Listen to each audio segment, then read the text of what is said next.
जैसे जैसे समाज में व्यक्ति प्रतिष्ठा और सम्मान पाने लगता है, वैसे वैसे ही उनके प्रतिद्वंदी समाज में बढ़ते जाते हैं।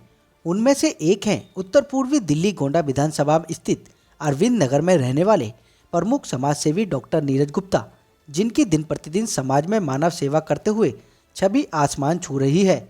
चाहे राम मंदिर में चंदा देना हो या फिर कोरोना काल में जरूरतमंदों तक सूखा राशन पहुंचाना हो, ऐसे ना जाने कितने अनगिनत कार्य हैं। ऐसे में राजनीतिकरण का शिकार हुए और उनके विपक्षी उन पर लगातार आरोप प्रत्यारोप लगा क्षेत्र में एक भ्रामक प्रचार कर उनकी छवि को बिगाड़ने का काम कर रहे हैं। उन्हीं विपक्षियों को करारा जवाब देते हुए आज प्रमुख समाजसेवी नीरज गुप्ता ने प्रेस कॉन्फ्रेंस के माध्यम से विपक्षियों को करारा जवाब दिया। आइए सुनवाते हैं क्या कुछ कहना था प्रमुख समाजसेवी डॉक्टर नीरज गुप्ता का इस प्रेस कॉन्फ्रेंस के माध्यम से। जितने भी हमारे मीडिया के साथी हैं उन सभी को तथा जितने क्षेत्र के निवासी सभी को मैं जय श्री राम बोलूँगा। और आगामी जो नवरात्रों का जो त्यौहार जो अभी आगामी आ रहा है उसके लिए सभी को मैं शुभकामनाएं दूंगा और माता का आशीर्वाद आप सभी पे इसी प्रकार से बना रहे। रहा सवाल भ्रामक जो बातें फैलाई जा रही हैं इनके लिए, तो देखिए जहाँ भी कोई अच्छा कार्य कोई व्यक्ति करता है, जैसे हमारे प्रधानमंत्री जी एक बहुत अच्छा कार्य देश के लिए कर रहे हैं, देश को बहुत ऊंचाइयों पर ले जा रहे हैं, लेकिन देखिए विपक्ष लगातार उनके ऊपर आरोप प्रत्यारोप करता रहता है, बेबुनियाद बातें उनके लिए करते रहते हैं। तो अगर हमारे लिए भी बातें हो रही हैं तो इसका मतलब हमारे कार्य कहीं ना कहीं उन्हें चुभ रहे हैं, उन्हें बुरे लग रहे हैं। और रहा सवाल आम आदमी पार्टी का, सभी जानते हैं उनका एक ही सिद्धांत है, उनका एक ही नारा है, झूठ बोलो, बार बार बोलो और जोर जोर से बोलो, आपके द्वारा बोला गया झूठ भी सच माना जाएगा, ये उनका मानना है। लेकिन वास्तव में ऐसा नहीं होता है, उन्हें चीज समझनी चाहिए। वो उनका कार्य है भ्रामक प्रचार करना, बदनाम करना उनका कार्य है। हमारा कार्य है क्षेत्र का विकास के लिए जो भी हम कर सकेंगे योजनाएं और जो भी कुछ कार्य ला सकेंगे वो हमारा कार्य है। वो अपना काम करेंगे, हम अपना काम करेंगे, हमें कोई फर्क नहीं पड़ता। राजनीतिक पार्टी देखिए राजनीतिक पार्टियां जो आरोप लगा रही हैं उनमें कोई आधार नहीं है, वो बिल्कुल निराधार है। मैं आपको एक छोटा सा एक कहानी सुनाना चाहूंगा, इसके लिए सभी के लिए वो बहुत अच्छी लगेगी, मैंने भी किसी ने मुझे सुनाई थी। एक दफा की बात है, बहुत पुरानी बात है। एक राजा हुआ करते थे कोई। एक बार महाराज ने ब्रह्म भोज का आयोजन किया, उन्होंने ब्राह्मणों के लिए भोजन का एक कार्यक्रम रखा। उसमें उन्होंने राज्य भर से कुछ ब्राह्मणों को बुलाया, कुछ साधुओं को बुलाया, संतों को बुलाया और उन्होंने उनके लिए भोजन का कार्यक्रम रखा। अब उन्होंने बहुत अच्छा रसोईया नियुक्त किया, वो रसोईया उनके लिए भोजन बना रहा था। अच्छा, प्राचीन काल में क्या होता था कि खुले में ही खाना बनाया जाता था। अब उनका रसोईया जब वहां खाना बना रहा था, एक बड़ा सा भगोना था, बर्तन था, उसमें वो खाना बना रहा था, ऊपर से बर्तन खुला हुआ था। तभी क्या होता है, पंछी कहीं से सांप, जहरीला सांप उठा के ऊपर से ले जा रहा था। अब ऊपर आकाश में जब उस पक्षी की और सांप की लड़ाई हो रही थी तो सांप ने जहर जोर से मारा, जो जहर नीचे आकर के उस बर्तन में गिर गया। उस जहर के बारे में ना तो सांप को पता था, ना उस पक्षी को पता था, ना रसोइयों को पता था, ना राजा को पता था। अब वो भोजन खा करके जो साधु संत और जो ब्राह्मण लोग थे उनके उन सभी की मृत्यु हो जाती है। बहुत बड़ा महापाप हुआ, राजा को बड़ा बुरा लगा। राजा ने प्रायश्चित किया, राजा ने कहा जीवन में मैं राजसी वस्त्र नहीं पहनूंगा, साधु के वस्त्र पहन करके जनता की सेवा करूंगा। रसोइये को बहुत बुरा लगा, रसोइये ने भी अपना पश्चाताप के लिए जंगल चला गया। पंछी को पता ही नहीं था हुआ क्या और ना सांप को पता था हुआ क्या।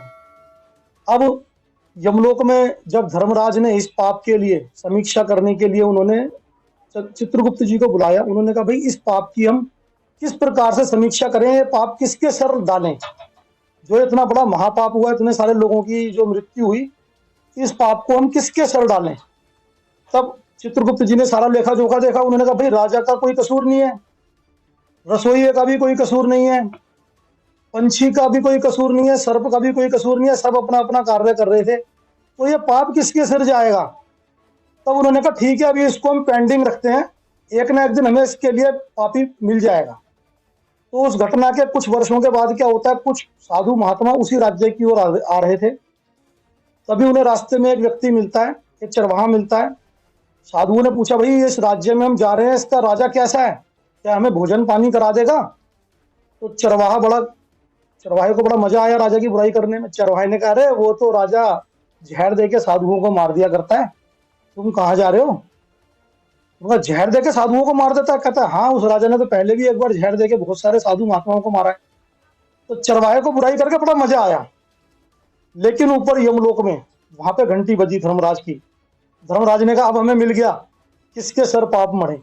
जिसको उस पाप से मजा आ रहा है, ये पाप उसी के सर मढ़ा जाएगा। तो जिसको हमारी निंदा करने से मजा आ रहा है ना, आनंद आ रहा है, जो भी कोई व्यक्ति है, अगर उसे आनंद आ रहा है कि भाई इनकी निंदा करने हैं, बिना बात में इनको, इनके ऊपर आक्षेप लगाने हैं, बिना किसी बात के बुराई करनी है, तो जिसे आनंद आ रहा है, हमें कोई आनंद नहीं आएगा। हम किसी की निंदा नहीं करेंगे, हम किसी की बुराई नहीं करेंगे। हमें ऐसे संस्कार नहीं दिए गए हमारे माता पिता के द्वारा, हमें अच्छे संस्कार दिए गए हैं। और जो बुराई कर रहा है वो अपने पाप का खुद ही भागीदार होगा आने वाले समय में। उन्हें चुना है हमें, हम जो जिस प्रकार से क्षेत्रीय जनता ने हमें चुना है, हमने जो भी उन्होंने आदेश दिया वो हमारे सिर माथे हैं। अब हमारी जिम्मेदारी बनती है हम क्षेत्र को किस प्रकार से आगे विकास की ओर लेके जाते हैं। लेकिन जो विपक्षी पार्टियां हैं, उन्हें भी इस बात को स्वीकार करना चाहिए कि जनता ने अगर हमें नहीं चुना, लेकिन जिसे भी चुना है, जनता का जो आदेश है वो उनके भी सर माथे पे होना चाहिए। उन्हें इस बात से चिढ़ना नहीं चाहिए, उन्हें इस बात में नहीं आना चाहिए कि जी हमें नहीं चुना गया, अब हम इन्हें बुराइयां करें, इन्हें बदनाम करें, बिना बात के आरोप प्रत्यारोप लगाएं, पारिवारिक परिवार तक को बदनाम करने की कोशिश कर रहे हैं बिना बात की।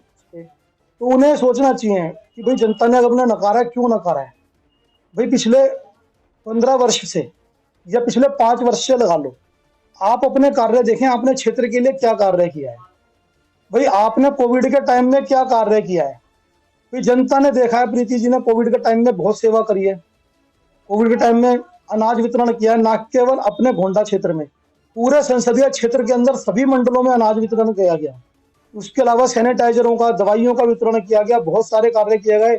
शहीद भगत सिंह सेवा दल को एम्बुलेंस दी गई, अन्य संस्थाओं को दिया गया, कुष्ठ रोगियों के लिए लगातार कार्य किया गया, राम मंदिर के लिए सेवा दी गई है, पीएम केयर फंड में सेवा दी गई है, बहुत जगह सैकड़ों जगह पे सेवा दी गई है। जो विपक्ष वाले आरोप लगा रहे हैं, जो भगवान श्री राम के अस्तित्व को नहीं मानते हैं, जो भगवान श्री राम के मंदिर के निर्माण का हिसाब मांगते हैं, जरा जवाब तो दें, उन्होंने भगवान श्री राम के मंदिर में 1 रुपया भी दिया हो तो? जो ये सवाल उठा रहे हैं बताइए मेरे को, उन्होंने क्षेत्र के लिए सेवा के लिए एक भी कार्य किया हो तो बताओ। उन्हें केवल राजनीति से मतलब है, इसके अलावा कुछ नहीं है। उनको केवल है राजनीतिक रोटियां सेकनी है इस क्षेत्र के ऊपर, वो अपना एकाधिकार समझते हैं, इसके अलावा कुछ नहीं है। वो लोग अपनी जो उनकी कुंठा है, जो उनकी भड़ास है, उसको निकालने के लिए उन्हें कोई मुद्दा नहीं मिल पा रहा है। इसीलिए वो क्या करते हैं, जो क्षेत्र के लोकल ब्लैकमेलर टाइप के, हर क्षेत्र में 2-4 व्यक्ति होते हैं, आरटीआई स्पेशलिस्ट, आपको पता ही है। वो क्या करते हैं, कंप्यूटर से जाके फर्जी ऐसी 2-4 कागज निकाल लिए, फर्जी कागज निकाल लिए और जी उठा के कहानी बना दीजिए इतने 1000 करोड़ रुपए।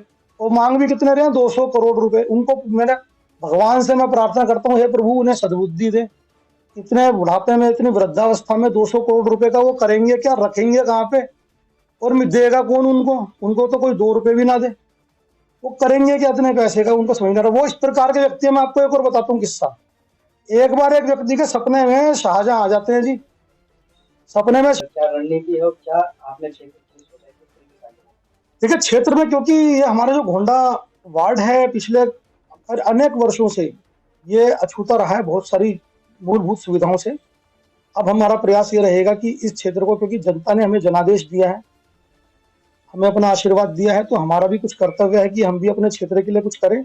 जैसा कि आप देख रहे हैं, पीएनजी की पाइपलाइन का कार्य बहुत तेजी से चल रहा है क्षेत्र के अंदर। पहली बार ऐसा हुआ है, क्योंकि पूरी दिल्ली के बड़े अनेक क्षेत्रों में पिछले 10 से 15 वर्षों पहले ही पीएनजी बिक चुकी थी, लेकिन ये क्षेत्र इससे अछूता था। अब ये यहाँ भी पीएनजी का कार्य शुरू हो चुका है। इसके अलावा देखिए गलियां काफी वर्षों से नहीं बनी है।